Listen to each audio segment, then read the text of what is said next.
रांची से दिल्ली जा रही एयर एम्बुलेंस चतरा में क्रैश, मरीज समेत 7 लोगों की दर्दनाक मौत, जंगल में मिला मलबा।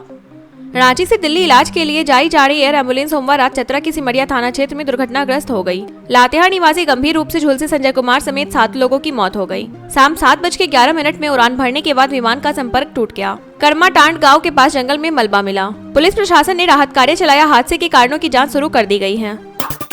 आईवाईसी कार्यकर्ताओं की गिरफ्तारी पर गरजे राहुल गांधी। बब्बर शेर साथियों पर गर्व, पुलिस कार्रवाई पर उठाए सवाल। भारत मंडपम में एआई इम्पैक्ट समिट के दौरान हुए विरोध प्रदर्शन के मामले में दिल्ली पुलिस ने भारतीय युवा कांग्रेस के राष्ट्रीय अध्यक्ष उदय भानु चिप समेत 8 कार्यकर्ताओं को गिरफ्तार किया। इस पर लोकसभा में नेता प्रतिपक्ष राहुल गांधी ने तीखी प्रतिक्रिया दी। उन्होंने गिरफ्तारी को लोकतांत्रिक आवाज दबाने की कोशिश बताया और कहा कि उन्हें अपने बब्बर शेर साथियों पर गर्व है। कांग्रेस ने इसे राजनीतिक बदली की कार्रवाई करार दिया। केरल से केरलम पर सियासी बहस तेज, शशि थरूर ने पूछा फिर केरलाइट क्या कहलाएगा। राज्य का नाम केरल से केरलम किए जाने के प्रस्ताव पर कांग्रेस सांसद शशि थरूर ने सवाल उठाए हैं। उन्होंने सोशल मीडिया पर पूछा कि अगर नाम बदलेगा तो केरलाइट सबका क्या होगा। यह प्रतिक्रिया उस खबर के बाद आई जिसमें केंद्र द्वारा नाम परिवर्तन पर विचार की बात कही गई। विधानसभा पहले ही 2 बार प्रस्तावित पारित कर चुकी है। मुद्दे पर राजनीतिक और सांस्कृतिक बहस तेज हो गई है। आधी रात की बैठक में बड़ा फैसला, सुनेत्रा पवार की जगह पार्थ पवार को राज्यसभा टिकट। महाराष्ट्र में बदला सियासी गणित।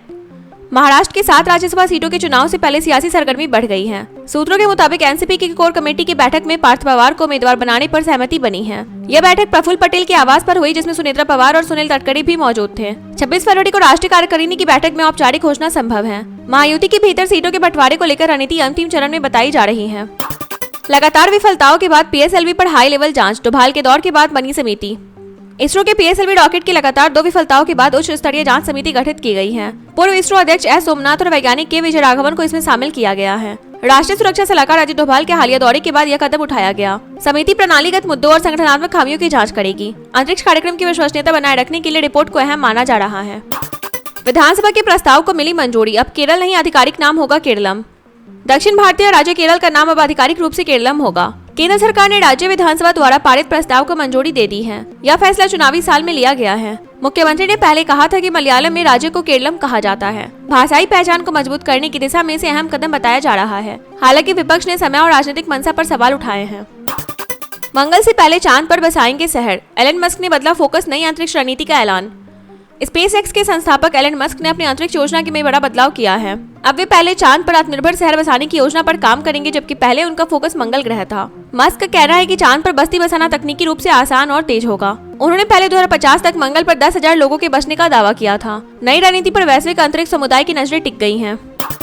केंद्र की मुहर, चुनाव से पहले बड़ा फैसला, केरल का नाम आधिकारिक तौर पर केरलम घोषित। प्रधानमंत्री की अध्यक्षता में हुई केंद्रीय मंत्रिमंडल की बैठक में केरल का नाम बदलकर केरलम करने के प्रस्ताव को मंजूरी दे दी गई। सूचना एवं प्रसारण मंत्री ने निर्णय की जानकारी दी। यह मांग लंबे समय से उठ रही थी। राज्य में इस वर्ष चुनाव प्रस्तावित है, ऐसे में फैसले के राजनीतिक मायने भी निकाले जा रहे हैं। सरकार का कहना है कि यह कदम भाषाई अस्मिता और सांस्कृतिक पहचान को सम्मान देने के लिए उठाया गया है। संवैधानिक नैतिकता जरूरी, सुप्रीम कोर्ट जज का बयान। बेटी के मुस्लिम दोस्त को घर न मिलने का किया जिक्र।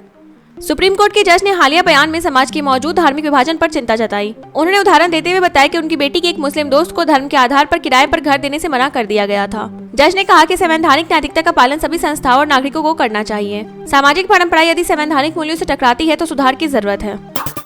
हवा में इंजन फेल, दिल्ली में इमरजेंसी लैंडिंग, लेह जा रही स्पाइसजेट फ्लाइट के 150 यात्री सुरक्षित। दिल्ली से लेह जा रही स्पाइसजेट की उड़ान में इंजन नंबर 2 में तकनीकी खराबी आ गई। उड़ान भरने में कुछ ही समय बाद पायलट ने सतर्कता दिखाते हुए विमान को वापस दिल्ली एयरपोर्ट पर उतारा। विमान में करीब 150 यात्री सवार थे, सभी सुरक्षित हैं। एयरलाइन ने जांच शुरू कर दी और तकनीकी टीम कारणों की पड़ताल कर रही है। घटना के बाद यात्रियों में कुछ देर अफरा तफरी रही।